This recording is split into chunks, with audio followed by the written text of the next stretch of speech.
It is somewhat late in the year to have a new student join your class, but this is one most people do not typically see in a classroom.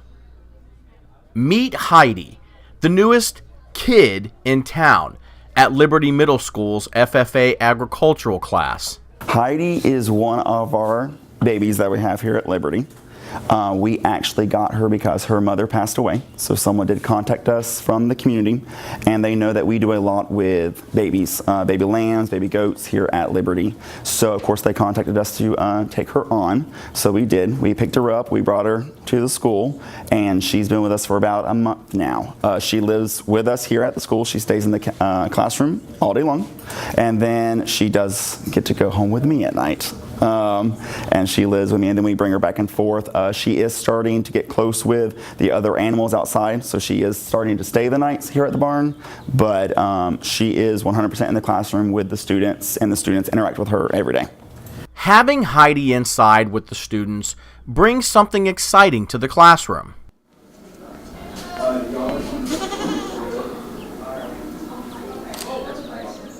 It's like a new kind of learning experience, if that makes sense. Like, you're not just sitting at a desk learning, but you're actively involved without necessarily being outside with animals.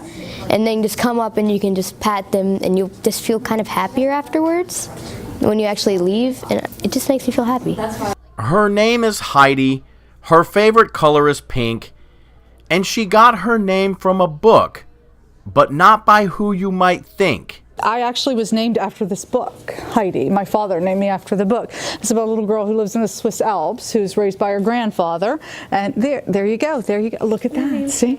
Yes. And so Heidi has a goat. So when Mr. Lundgren shared with me that he had adopted this homeless goat, I said, "Oh my gosh, it's just like Heidi." And he said, "That's perfect."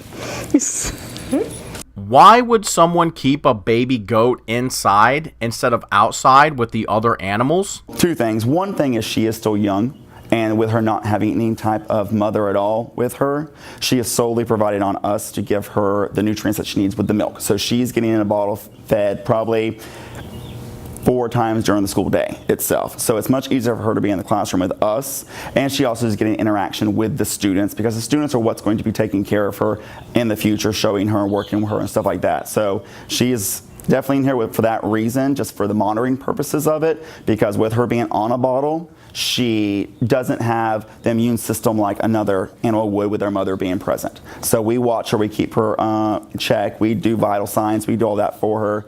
But of course she is, since she has gotten older, she is going outside more during the day. Who else can say they have a goat in their classroom? But the fact that Mr. Lundgren adopted this motherless goat, has her at his house, bottle feeds her, brings her to school, takes her to Dunkin' Donuts. I mean, it just warms your heart. And then the ability to have her here where the kids get to interact with her, oh my gosh, it's just wonderful. And it doesn't detract at all from the learning environment. It enhances it, and she's just a part of the class. Late last month, Vanguard High hosted a teacher job fair to help schools fill their teaching vacancies. Candidates were able to meet with administrators from all the schools who were able to hire right on the spot if they found a good fit, which Liberty Middle School did repeatedly throughout the day. We started the day with 8 openings and we hired 7. So we're still looking for one quality language arts teacher. If they're out there, we're going to find them. But today, 7 hires. We did not settle one time. The 7 individuals that we hired are going to be jam up because they're going to do what's best for all kids at Liberty. Whenever we hired those 7 candidates, we also took a picture of them with their sunglasses on and our sign, because your future's so bright at Liberty, you got to put your shades on. Nearly 200 potential teachers visited the job fair, with 63 finding positions somewhere in the district. Having all the candidates and all the schools together in one place can make for a much more effective search. I think it makes it great just for employment in Marion County in general. We know that we want good people here, and just because I might not have a place for you at Liberty, I guarantee one of my neighbors does. So we can work through that. It also helped whenever you have a positive attitude, a positive culture. I brought a whole crew today who's excited to be at Liberty and excited to do big things, and that spreads. It's contagious. Typically, pep rallies are held in anticipation of a particular sporting event. However, The staff at Hammett Bowen Elementary had a little help from their feeder school, Liberty Middle, and they put their own spin on an age-old pastime to get the students engaged and excited about the upcoming FSA testing series. Well, the testing season brings a lot of anxiety to the students and teachers, so this is an opportunity for them to just kind of let loose and relax a little bit so that they do their best on the test. Well, the Florida Standards Assessment is one of the most important pieces of our data that we gather on students, and so decisions are made about our school grade. It's also the decisions made about their future, their academic future, what kind of classes that they're placed in next year, so we want them to do their best. They're prepared, they work hard during the year, so we want them to just think of this as any other day where they're taking an assessment in the classroom so that they can do their best, and if they're relaxed, they're going to do that. It's really, something that the kids look forward to once you tell them that you're going to have it. For example, we told them that there was going to be a theme today, that we will rock the FSA. So a lot of them have already talked to me about their favorite rock songs and that kind of thing. So, but over the years, I've been at College Park, I've been at Marion Oaks, I've been at Dr. N. H. Jones, and now Hammett Bowen. And every year, the different kids look forward to having fun and just, getting ready for the test, but also being able to relax a little bit and enjoy time with their peers. At every school I've been at where we've done this, our school grades have been A's or B's.